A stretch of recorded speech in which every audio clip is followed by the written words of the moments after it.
যারা প্রকৃতিময় সুন্দর একটি জায়গায় তাঁবু ক্যাম্পিং করে থাকতে চান তাদের জন্য এই ভিডিওটি। ভোলা জেলার চর কুকরিমুকরি সমুদ্র তীর আর নারিকেল বাগানের মাঝে তাঁবু ক্যাম্পিং যেন এক স্বপ্নের মতো পরিবেশ। সমুদ্রের ঢেউর শব্দ আর ম্যানগ্রোভ বনের পাখিদের কিচিরমিচির ডাকে আপনাকে প্রকৃতির মুগ্ধতায় ভরিয়ে তুলবে।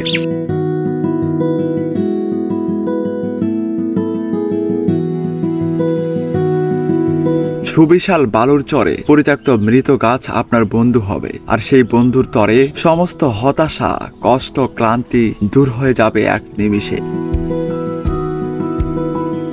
সমুদ্রের সৌন্দর্য আর সমুদ্রের গর্জন উপভোগ করা শেষ হলে আপনি চাইলে আপনার তাঁবু ক্যাম্প গাছের চাহনির নিচে রাখতে পারেন এবং আপনি প্রকৃতির মাঝে গাছের চাহনিতে স্বর্গীয় সুখ উপভোগ করতে পারবেন। শুনতে পারবেন পাখিদের কিচিরমিচির ডাক, বাতাসে ধুল খাওয়া গাছের পাতার সুন্দর শব্দ, যে শব্দ আপনাকে শান্তিময় পরিবেশ উপহার দিবে।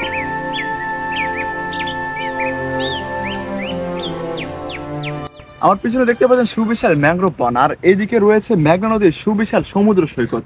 তার মাঝখানে রয়েছে সুন্দর তাঁবু ক্যাম্পিং।